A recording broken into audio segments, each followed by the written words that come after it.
you met your kids on the side of a street.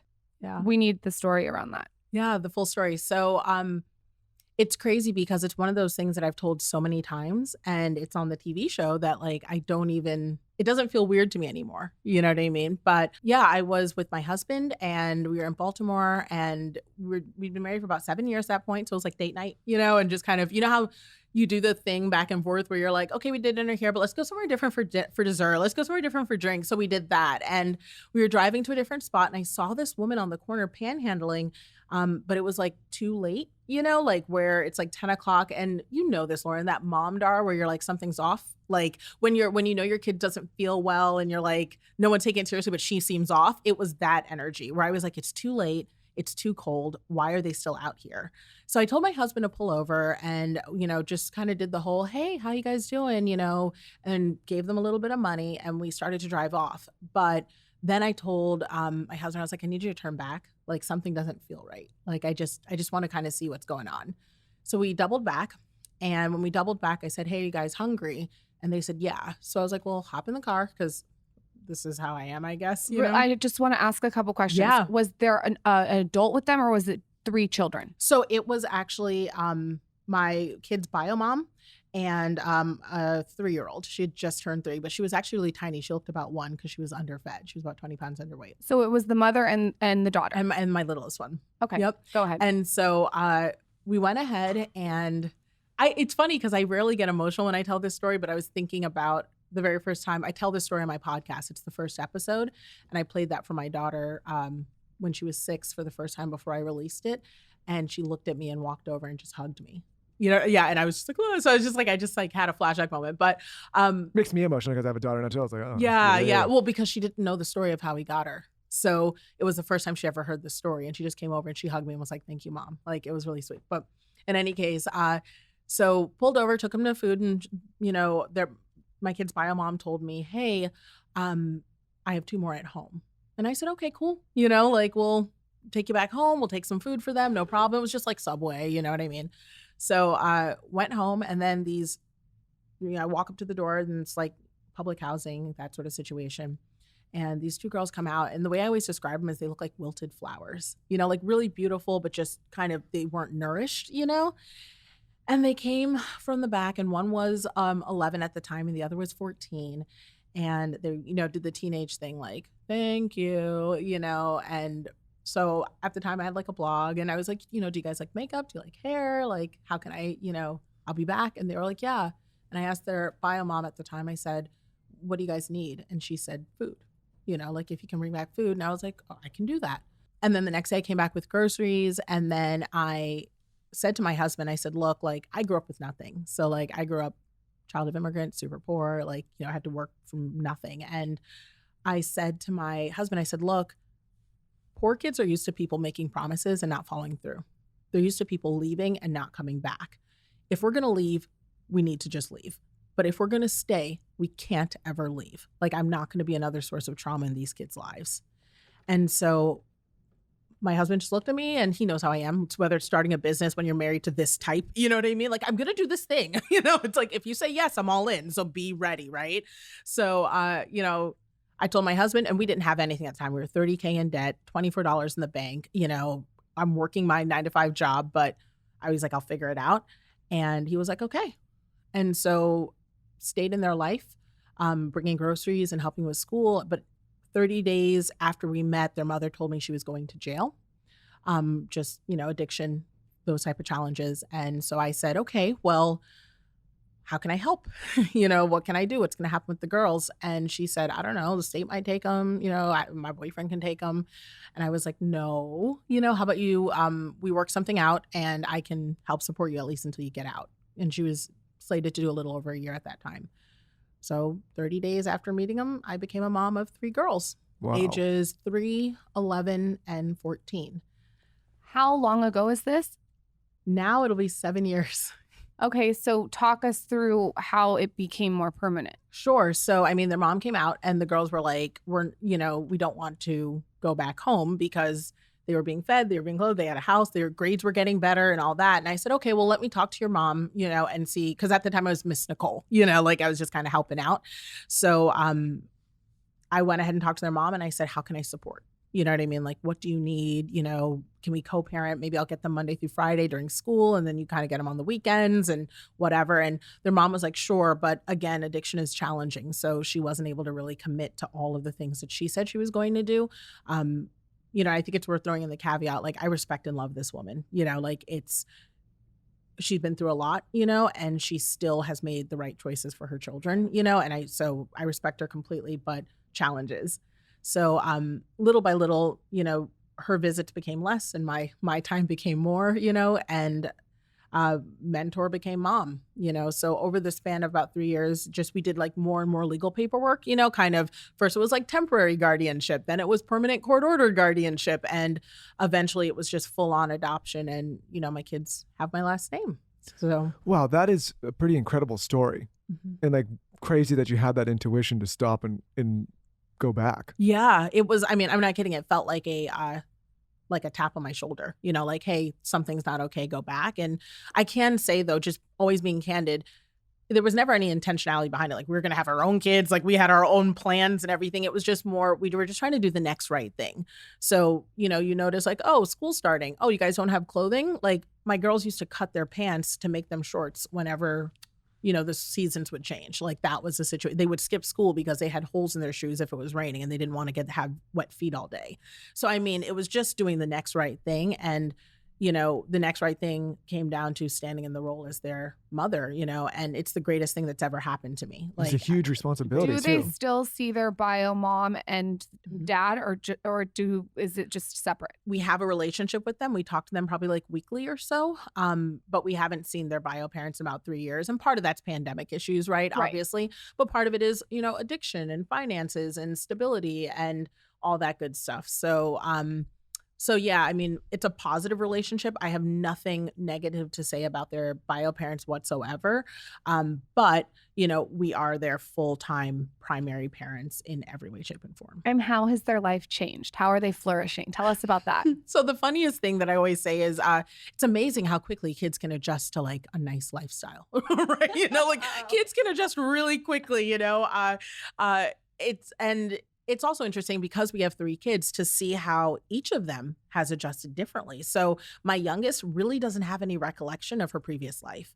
You know, all she knows is that she's lived in nice houses, flown on private jets, you know, had all her needs met. She doesn't understand why everyone doesn't have a Tesla, you know, like, so, I mean, granted, she's balanced. This is a kid who does her own chores, has done her own laundry since she was 6, is very generous and kind, but, you know, she's only known one life, you know, and we've had her longer than we haven't had her. Because she was 3. She was 3 when we got her, and now she's 10, you know? So, I mean, like, it's the norm. It's the norm for her. We are mom and dad. And her context is, I have 2 moms, I have 2 dads, you know, and that's just how that is. And mommy couldn't do it. So she got someone to help. That's how she sees it. And that's what it is. Eventually we'll have different conversations with her to expand on what she needs to know. My 11-year-old, fortunately, you know, we got to her before she was too immersed in that life and before she got too jaded and drifted. So she's transitioned really, really well and she's flourishing, but she does have a different appreciation because she knows what it was like before.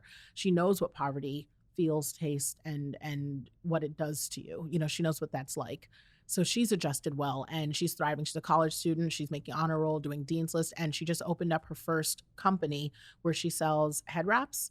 Like hair pieces because I'm gonna buy one. Yo, you're so kind. You have to text me the link. I We'll will. put it in the show Thank notes you. too. You're amazing. Yeah, she just crossed the 6-figure mark. She opened it in March. Wow. Good Yeah, for she's her. crushing it. Yeah, doing her e-commerce. What a And hustler. I know. Well, I got to keep her in school now because she's like, why would I do school? Because Oh, why? yeah, You know? yeah, And I'm yeah. like, reading. You're like, such one a- day you can graduate. One And day she's you like, can I'm already graduate. doing my She's own like, thing. but to do what? You know? Yeah. But she actually started her business because she was diagnosed with stage 4 cancer last year. Holy shit. And so she's totally fine now, Wow. you know, thank God. I'm so grateful. But we had to do the whole chemo thing, you know, not last year, 2019, the year before that. So during that time frame, she came across these headpieces that didn't irritate her head during chemo. And I loved them. I'd been wearing them and she just like stole them from me. I was like, Mom, these are like the best head wraps ever. So she was like, I want to make them available for people. So she did the whole inventory vendor. She runs the whole business herself. And you guys know how product businesses are. She does all It's of not it easy. while making Dean's Zaza List. better start her entrepreneurial endeavor. She better catch What's up. She's going on? almost 1.5. I Like, know. what? She's taking too long. She's so cute. She could literally sell like anything. Like, oh my gosh, slap her face on it like I'm buying 4. You know what I mean? Just when she looks at me, I'm like literally like on social, like, do you need candy? Like what would you like? You know?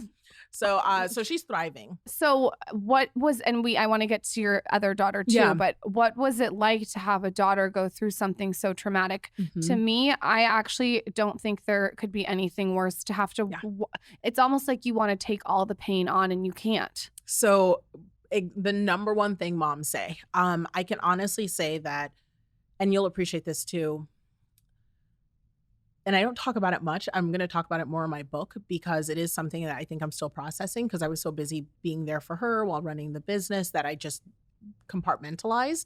But every mom says, you know, one of two things. One, what do we need to do to fix it? That's like our first mom reaction. How do I fix it? I will sell everything, take my blood, take my whatever you need because I need my baby okay. And then 2, like, can I take the pain? Do you know what I mean? Like, I just didn't want her to go through it, you know? And so she's been through so much already. She just didn't deserve this, you know? And she's the strongest person I know. So like, it was incredible to watch her survive and fight this thing. The day that she was diagnosed, she looked me in the face and she said, Mom, I'm not going to die from this. I said, okay. I was like, and if I was like, then we're going to do it sounds like it's a done deal. We're never going to talk about it that way again. You know what I mean? Like, it's not even a question. We're not even entertaining this. Let's go. We're doing this fight. And we did. It was the 2 of us. You know, I would sleep next to her, you know, in the hospital, then hop on a plane, go do a commercial, you know, for a brand in New York, fly back, you know, and sleep right next to her again. Wow. And that's what we did for months and months on end. And she did the hard work, you know, but there were some really, really scary moments in there where it was really touch and go. That's got to be like a real like life perspective. Oh my You God. start to conceptualize like what's really. There were what times really where I matters. asked myself, like, you know, like I'm a faith girl. So, you know, I believe in God and I'm, you know, a Christian. And one of the things that was tough for me was I'm a really big believer that God doesn't put good in your life to take it away. Like, I just don't believe that, you know, like I believe in like the amplification of good and abundance and things like that. And the idea that I could get these 3 blessings out of nowhere and that one would be at risk of losing when I just got her, you know, was like unbelievable to me. But it also allowed me to really remember that like she isn't going to die because he wouldn't have given them to me to take them away. So I had to hold on to that because there were some moments there where I saw her going, you know, I saw her leaving and I like was screaming over her body like she can't go. And she's still here.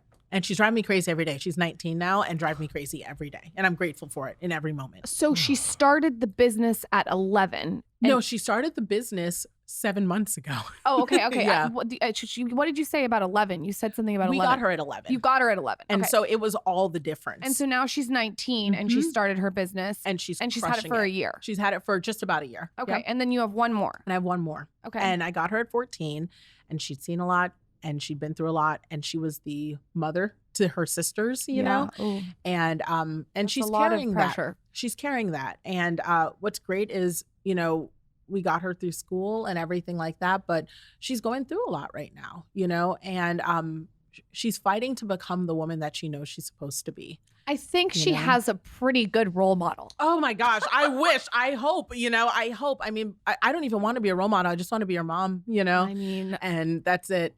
So you're probably But the best role model At she has. 14, you can pretty much you remember. you remember and you've seen too much and you know too much, you know, Yeah. versus when you're younger, you see things, you may have a different context, but she knew what was happening. She also knew what she deserved and she knew she wasn't getting it.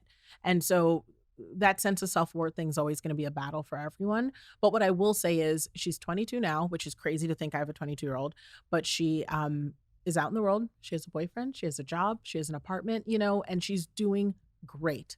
I only want her to know that that's enough and that she wakes up enough and she's not measured by what she can and cannot do or what marks she has hit. And, but she has high expectations for herself and I like that. And I know she'll do everything. She's got tons of time to do it. I wonder where she gets the high expectations for herself. I hope she gets them intrinsically. You know, so we'll see. You mentioned something earlier that I would love to talk about. You said Sure. that your childhood, you grew up very poor too. Mhm. What was your childhood like? Because I mean, what you've done is incredible. I would Thank you. love to know, if you were little, you felt entrepreneurial. Like, tell us about how you grew up. Both my parents are from Ghana, West Africa, and they did all the work to get here the right way. Like all the paperwork, they struggled, and they came here with hopes of more. But my parents never sold me the concept that the American dream is, the house, the car, the 2.5 kids. It was never that. It was just options. It was just having choices that you don't have when you're other places. And then what do you want to do with them? And I think that's probably the truest thing of everything. So my dad was a cab driver in DC. And I remember we would drive around, DC. And when we would drive, he would point out different buildings. And one thing that would always echo in my head is he would say, I want to let you know that in America, you can decide if you want to clean one of those buildings or if you want to have your name on the outside of one. Wow. And I mean, I was like 7 when he was telling me these things. And all I knew was that it was, to borrow a gamer phrase, like a cheat code. I just needed to figure it out. I was capable of doing it. My dad said so. I'd seen people who look like me doing it. I just needed to figure it out. And my one differentiator, no matter what, was work ethic. It wasn't how much money I had or where I started. It was how hard am I willing to work, and no one was going to outwork me. So that's what I did. If you let me in, if you gave me a seat at the table, I was going to close that room out every single time. And I'm really fortunate because I went to corporate America and I did really well. I was 4 removed from the CEO at 28, when I got my kids, at a huge Fortune 500 company.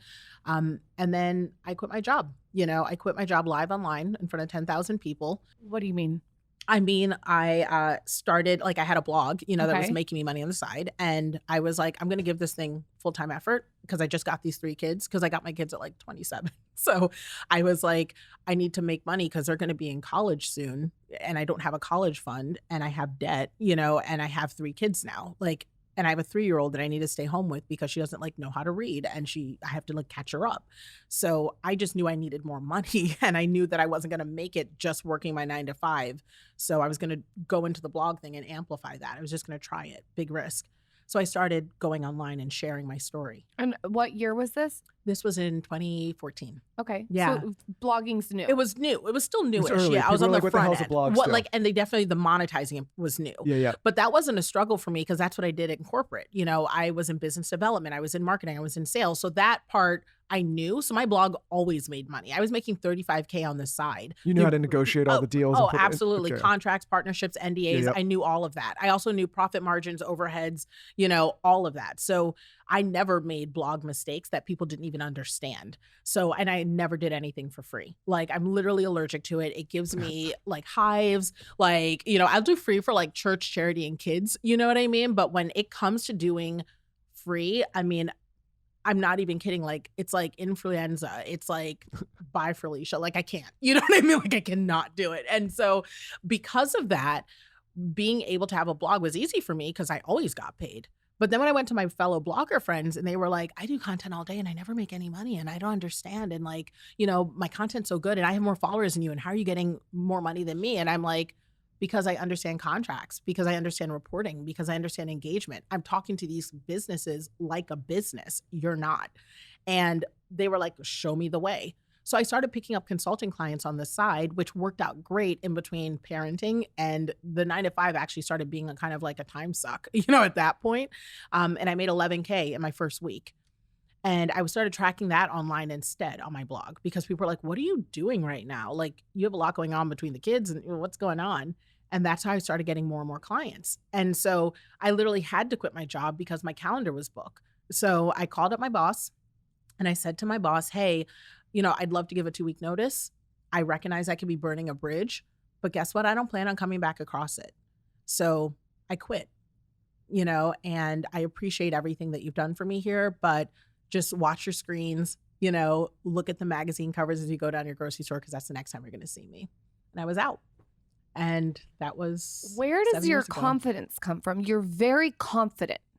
And I think that that's something to speak on because nowadays with social media, sometimes you see people that appear confident, Sure. but they're not in person. You radiate a certain confidence. It's a certain sparkle. Charisma is, I guess, the word. And you also very self-assured. Even when you're just telling me the story about how you adopted 3 kids at 27, like you have to have some type of self-assurance to be able to even like. Yeah. Where does that come from? Because maybe someone's listening and they want a little bit more confidence and charisma. I'm really stupid. I have no idea what I'm getting into half the time. And so that ignorance is bliss, right? I think that might be part of it. So like when I'm taking in 3 kids, all I think is, okay, well, yeah, they just need clothes and they need some food and whatever. And then they're like, oh, they need more. Got to figure that out. And I think that's part of it, right? So you and I are a little bit similar. We're oblivious. Oblivious. I'm literally like, I'll just do it in bite-sized pieces and I'll clean up the mess as it Michael's goes, like thinking 400 years down the line. And I'm like, yeah, we'll just figure it out today. We'll figure it out as we go. Right. I'll do what's in front of me. The common denominator, though, is that whole figure it out thing, right? Like I think a lot of people, like they overthink, they get scared. And it's like, I think such a more useful skill is like, I'm going to figure it out no matter what, right? Yes. Like you don't have a choice. Like I tell myself all the time, like whatever's going on, like I have no choice but to figure it out because I'm in it. Absolutely. And I think that's really what it is. It's not that I'm nervous and insecure and I have all these things, just like anyone else. It's just that I always try to remind myself, like, if a plumber can do it, I can do it. Aren't I as smart as a plumber? Like if a roofer can do it, I can do it. Like these are regular people, right? The only difference is they had access to some sort of time, tools, and resources that I just need to find. If I can find those things, I can do anything. So that's the only barrier between me and success: time, resources, and tools. And the same applies for everyone. Well, I love what your dad told you about basically like you can clean it or your name can be on it. Like I think that is such a wide spectrum of like it gives you like, I think it's probably empowering to understand that you choose the path, you have the options. Like obviously there's an input, which is hard work. Like you can decide like how hard and how much. But like I love that spectrum because it's like you said, it's options. Yeah. Right? And I think a lot of people go through life and they don't realize they have those options. Oh yeah, and then they feel backed into a corner and then they don't even try. What's your husband like? He's I was thinking the same thing. I know you guys met online. We did. He's the polar opposite. So anyone who watches our show will see like I'm the gas and he's the brakes, right? Like, and he's an attorney. He's very like quiet and down to earth. And his whole thing is like, I trust that you probably have you'll figure this out, because he's seen me figure it out over and over again, like in crazier scenarios.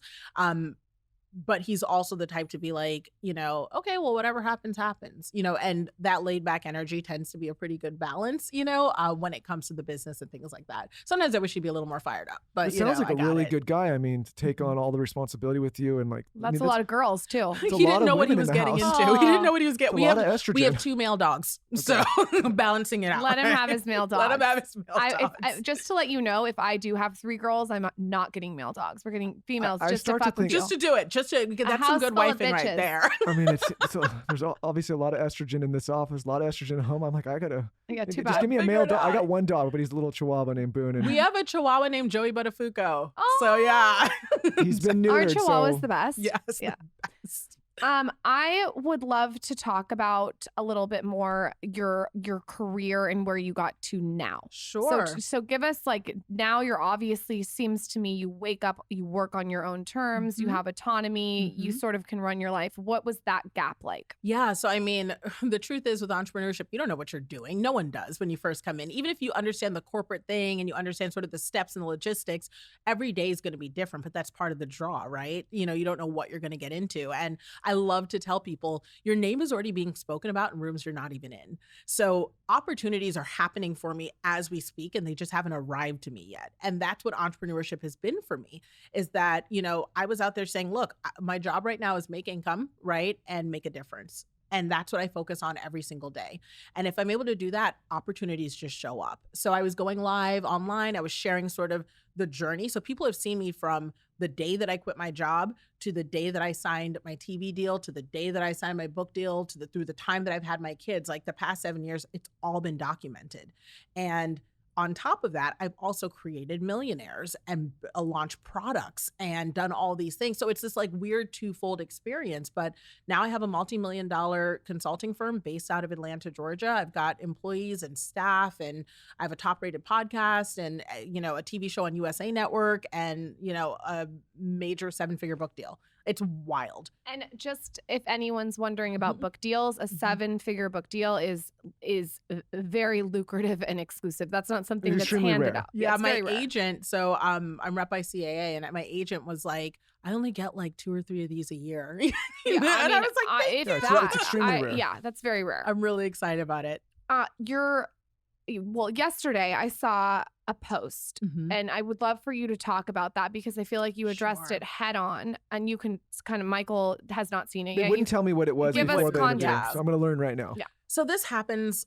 It's normal, right? Like, it's not normal. I should say, just because something is normal doesn't mean it should be normalized, right? But talking about women's bodies, paying attention to their bodies, weight loss books are the top books at the top of every chart. And during the past 7 years, because people have seen me, all during this online journey, I've lost, now close to 90 pounds. Wow. And, but it took a long time, like I would say that's been over the span of almost 5 years, and like I've kept it off. And, people want the answer to be something snazzy, like what tea did you use or what blah, blah, blah. And it's like, no, it's like diet, exercise, hard work, and listening to my doctors and doing everything that they told me to do. It's not like a sexy story. So it's why I haven't made it my platform or shared it, because it just isn't necessary, right? But the thing that I've also shared all during that time was I liked myself fat.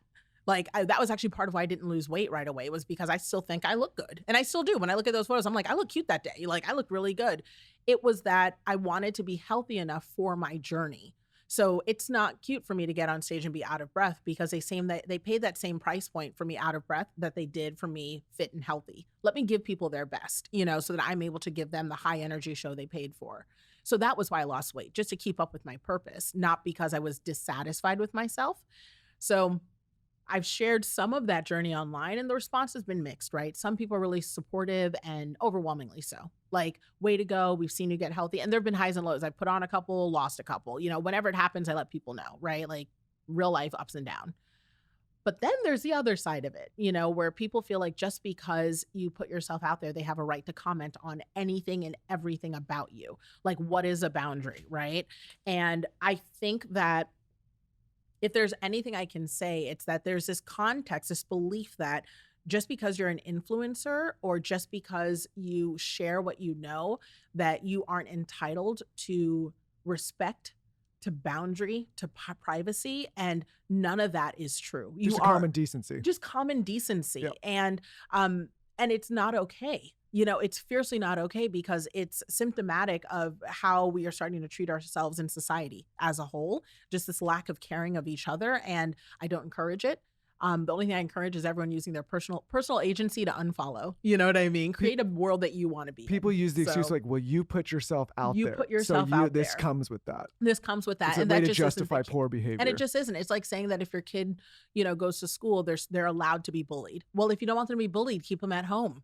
Are you kidding me? It doesn't make any sense, like just what value does it come from, you can hold people accountable without criticizing their being, their core, and it's the cheap shots that hurt, So, so that said, I posted, and actually the thing I posted was about my book. I actually said I'm working on this book and I'm kind of nervous about it, but I'm making progress. I'm feeling good, And then, but in the picture I had a crop top on, and it wasn't even like super cropped. It was like baggy jeans. I don't give a fuck if your under tits were hanging out and your nipples were erect. Right. So what? Right. Unfollow if you don't like it. If you don't like it, or just keep your comments to yourself. You know what I mean? It's your house. It's my house. It's my body. My man likes it, like I don't see what the issue is. Right. But, someone felt the need to say, and I think it was the style of their message that was like particularly crazy, but they were like, yeah, what message are you sending wearing well, no, first it was, you look great. Those fake bless it, like I'm from the South, so bless your heart. It's like not really a compliment. You look great. But I really have noticed that since you've started like losing some weight, that you're wearing a little less, and you're more crop tops. And I just wonder what message you're sending to women, to future leaders, and of anything to men, to other men. Oh, Jesus. And I was like, so I get the message at first, and thankfully I have a strong sense of self, because this could break someone else. Like, people don't even realize, what if I was losing weight because I was sick? What if I was losing weight because I was stressed? What if I, people don't recognize that even if you're overweight, you can still have an eating disorder like anorexia. It just may not reflect the same way as someone who has severe anorexia. So they have no idea what I could be dealing with when they project something like that. But my response to it, fortunately, because I'm well, was simply, it's hot outside. I'm hot. And that's it. Best of luck to you. My thing with everyone though, growing up, like when I was little, or in high school, I was always like pushing my boobs up, and I had really, really blonde hair, and like Michael used to always say to me, people aren't seeing like the other side of you. Sure. And for me, I was kind of okay with that, because I think we're kind of living in a time, and hopefully it's getting better, where you can be simultaneously pushed up with fake boobs and blonde hair or whatever it looks like, a crop top on a hot summer's day, and also be a fucking badass in the boardroom. Yes. Like, where is this thing that we can't be a bunch of different things and be multifaceted? Oh, I mean, and add that with the fact that I'm like openly talking about being a Christian. Apparently, when you're a Christian, you can't, period. Can't do all these things. That's in the Bible? I think it's in there somewhere. Taylor, it's a big book. Pull that page It's up, a Taylor. really big book. Yeah. So I'm sure there's somewhere in there where the Lord hath come down and said no crop tops. Somewhere in there. I missed it. Wasn't Eve butt naked? Eve, I believe I was born that way. So I don't know about you guys, but I was definitely born with my belly out. But either way, I think what's unfortunate is that we're in this world where people want to project their own judgments, and they expect you to fit into this context. And I'm not responsible for the pedestal that you put me on, and I don't ask to be put on one, because it's only a place to fall. And I've done nothing but embrace my imperfections and say, like, look, I am not perfect, but all I'm trying to do is try every day. And we need to grant each other grace as we are trying to figure this life out. Well, we also need to grant each other grace to be able to change our opinion. Oh, yes. If today I like grapes for breakfast and tomorrow I like cereal for breakfast, don't hold me to this like holier than now, like what my opinion is. It just like, we are normal people. Well, it's like it's that whole like abundance and scarcity mindset. Like, I hear your story, and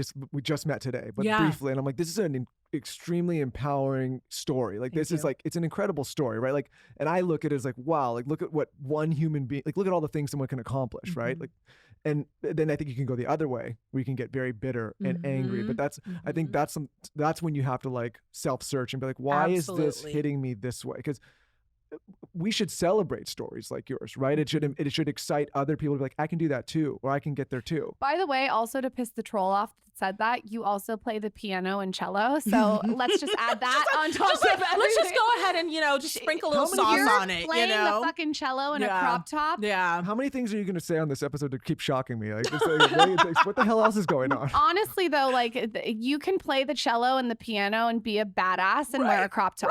Right. Let me live my life, Let me live my life. I think what you said, Michael, though, is like so on the money.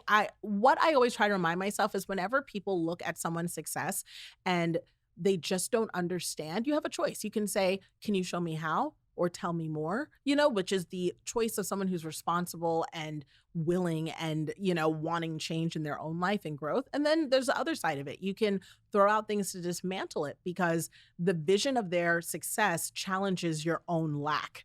And it's hard to believe there's a world where someone is winning that may look like you or be close to you or have the same resources as you. So you want to dismantle it. You mentioned weight loss. I know that you don't like to talk about it too much. You told me off air. Maybe you can speak on that if you want to. There are people, I'm sure, that are struggling with weight. And what I liked what you said is there's no magic secret. Was it just working out, eating healthy? What did you make changes fast, slow? Did you do a program? What did you do? So the biggest thing that I think a lot of people forget is your weight isn't just like for a goal. So I'd always treated it like that, where it was like, oh, I want to get skinny for this thing, or, oh, I want to get fit for this thing. Instead of saying to myself, oh, every day when I look at my plate, I need to choose life every single day. So what am I choosing? Now, choosing life doesn't mean I always eat grass, like it means that, for me, for my life, it may be improved by eating this donut today. Do you know what I mean? Like, and this is worth it. I'm choosing life in its richness as well. But I have to be intentional about what I'm doing rather than mindlessly consuming. And that applies to social media, that applies to your business, it applies to your food. And once I made that shift, which it's not surprising, it came along with entrepreneurship and more personal development and all that, it just became really hard to not respect myself by treating my body well. It's a self-worth thing, and therapy helps with that too. I'm a big therapy fan, and my whole family spent a mortgage on therapy. So it's like, knowing all of those things, it just became easier for me to say, like, I deserve to treat myself well.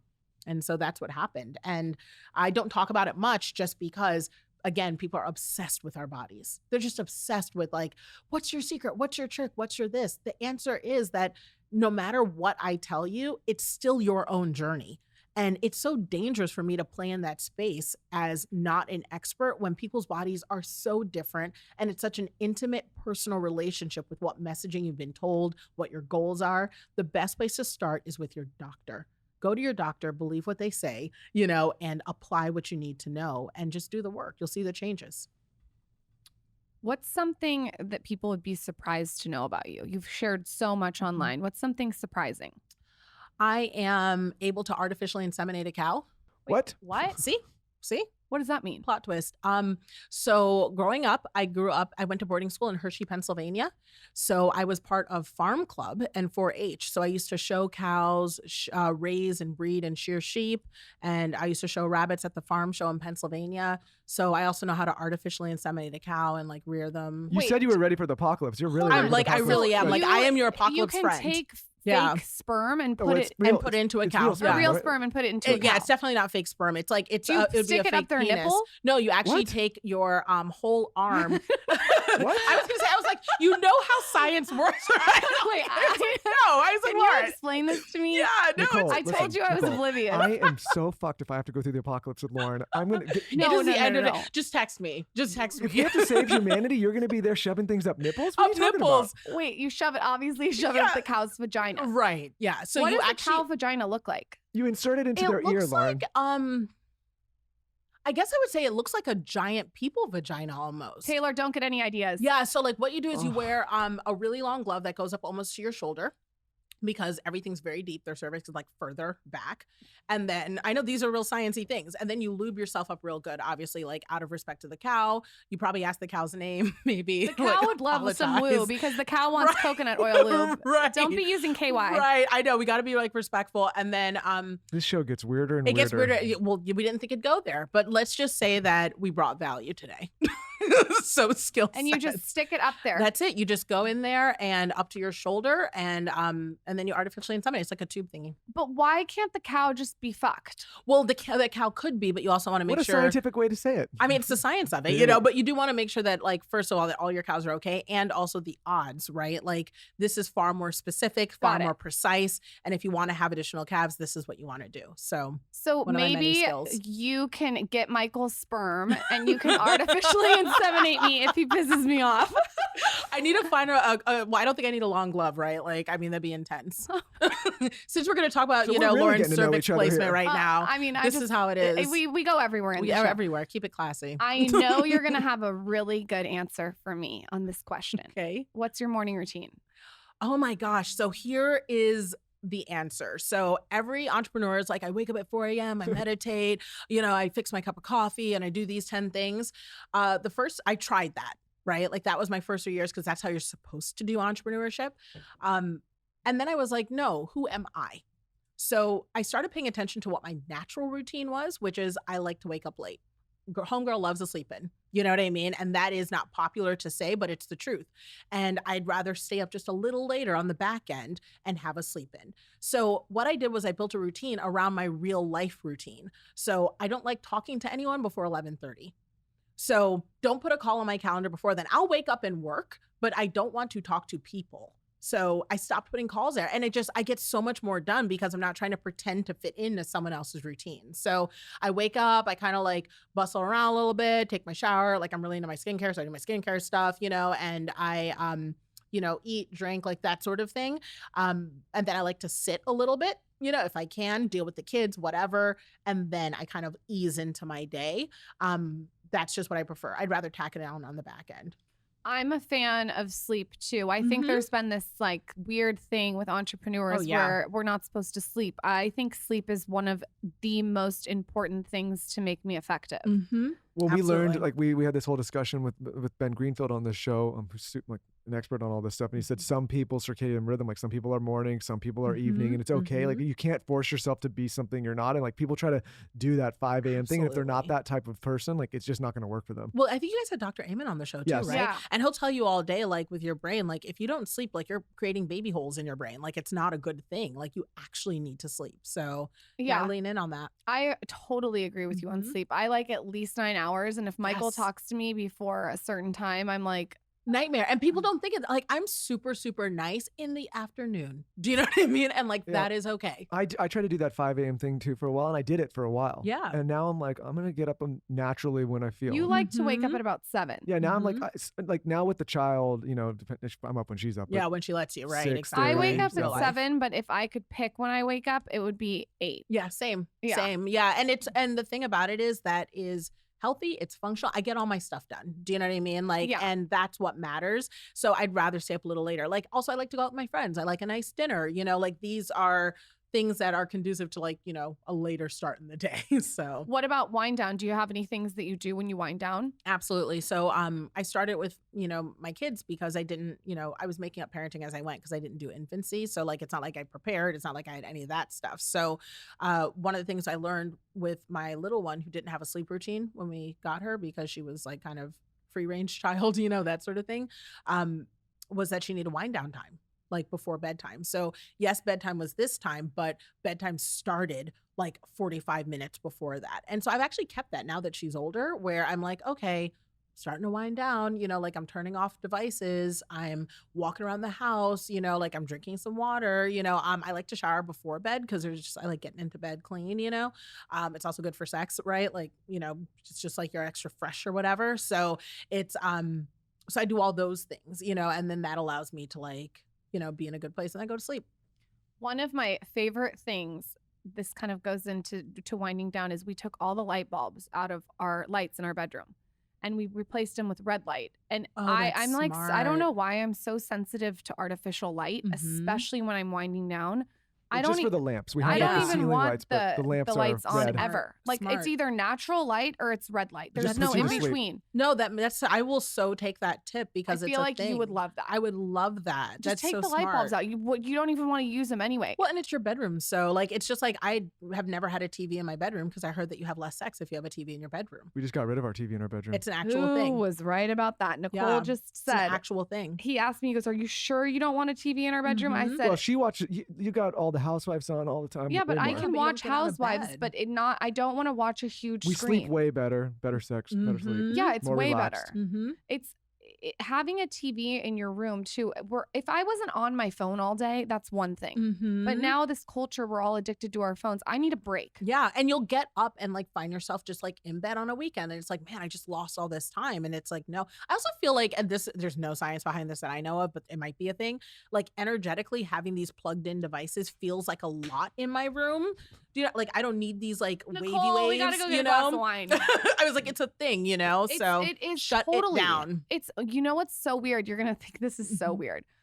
Michael has this room and it's 20,000 electronics. It's like which room? Printer, your man cave in the LA. Office. Yeah. It's like printer, Juve, chargers, everything. And when you go in there, your energy gets weird. And the baby never goes in this room because she doesn't like it. And so I totally agree with you. Having all these plugs in your room, it can't be healthy. It's a thing. And I mean, just think about it. All the stuff you would do, and I tell this to every mom, all the stuff you do for your kid, why did you stop doing it for yourself? So did you put a TV in your baby's room? Are you like obsessed about like BPAs and plastics and natural foods and organics, and you slathered your child in sunscreen before you went out, you gave him a hat, you did all these things. So at what point were you like, now it's okay for me to kill myself? You know what I mean? Like at what point did you stop doing it for you? So I always try to remember that, you know, and same thing applies with like your inner thoughts. So whenever I have something and I'm like, man, I'm not good at this or I'm not that, I'm like, would I say that to my daughter? I wouldn't, you know? Oh, that idea is terrible. You'll never succeed. Would I say that to my daughter's face? No. So don't say it to yourself. That's good advice. it really, really helps a lot, especially with like my living, you know, like would I feed this to my kid? Would I give my kid a Coke at, 10 o'clock at night? Probably not. I probably shouldn't do it for me either, you know? Yeah. Michael's like, end. Wellness and beauty things that you do. So I am really passionate. It's actually like part of my brand, if you will, about two things: eyebrows and exfoliation. If you don't have good eyebrows, you can't watch my kids. You can't do my taxes. Like, I don't trust you. Like, stay away from me. Like, Michael needs to brush his up. Yeah, it's like an actual thing. And good eyebrows just means like either self-restraint, so you're not doing too much, right? Or like well-shaped and manicured with intention. Either way, it's eyebrow personality. But like when they are just reckless, you know what I mean? It's just kind of like, I can't let you near my things, you know? Look at my eyebrows. Oh no, they're good. They're well maintained. They're full, you know? We just got to brush them up, but yeah. Go on. Yeah, so there's that. And then the other part is exfoliation. So many people think that they have crap skin, but it's just because they're putting trash on top of trash on top of trash. And exfoliation is a thing where we're told about like washing your face and moisturizing your face, but no one talks about the importance of like sloughing off your old skin so that way everything else works better, you know? And so for me, I've been exfoliating since I was 13. So literally people are like, your skin's so amazing. Oh my gosh, it's because this is my 13-year-old skin. No new skin has ever settled on it. I have literally just sloughed it off whenever it tried, you know? What exfoliator do you use? I wish I got to interview you for my book. Oh, no, it's okay. Next one, right? Next one, right? We'll put it out in the world. So I'm actually coming out with my own exfoliating product.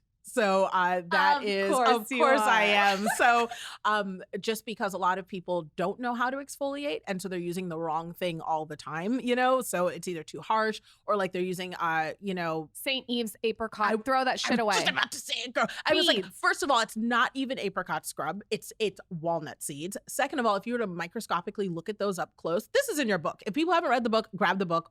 All this stuff is there. Like, I'm not telling you anything you don't need to know already. But if you look at them, they look like little daggers, like each of them. And you are literally doing micro cuts on your face. Like, why? Like, why would you do that? You know? So in any case, we graduate your grow up, and glow up a little better. So I use a daily exfoliator that I'm working on, made from a rice powder. That is just the shape of it on a molecular level is the right shape to, gently exfoliate your face. And it's just kind of fail proof. So I use that and it's my game changer. I can't function without it. I can't wait to try that. When I first met Michael, he was using like Old Spice and apricot scrub in his shower. I didn't have apricot scrub. Yeah, you did. You did have that one. Probably did. See, and this is how you know it's real love, because I would never. Like, you would be so single. No, but here's well, you should see it now. Now she's got me on a whole new routine. You can refine it slowly over time to get it how you want it. But when I walked into that, I was like, we don't know. How the hell would we don't, nobody taught me this. Well, that was one of my favorite chapters of the book, was kind of like, how do you get your man, on board, for the routine. You read the book. I'm going to give you a book report. I love it. No, I just thought, well, no, it's just the truth though, because I care about skincare. You know what I mean? And people don't understand, like, if you didn't believe in it before, believe in it now. Like with the pandemic, it just keeps you ready. So like the two things that I love that you talk about in your book also is self-tanner. First of all, it was a game changer for me. Self-tanner. Which one? I use tanner drops from Ulta. Just like, they're really inexpensive. They're $7. And the self-tanner drops, I just mix it with my moisturizer. Now, because I'm a dark-skinned Black woman, people are like, but why would you use tanner drops? Doesn't make sense. I use it so I don't have to use foundation. We still have color variants, no matter what shade your skin is, where maybe your cheeks are a little lighter or, Don't tell me you're not wearing foundation right now. I'm wearing powder over my face. Like, I'm using just like a Morphe light powder, but I don't have a liquid foundation on right now. So, and then I have a little under eye powder, but that's it. Looks very good. Thank you. I can literally wake up, and if I don't want to wear makeup, I don't have to, because I use these tanner drops. So it keeps my complexion even without me having to have the pressure of makeup, and definitely no sun damage. I'm going to try that. Tanner drops with moisturizer. Yeah, with moisturizer. Just a couple of tanner drops, because it's so light, and it just evens out the complexion.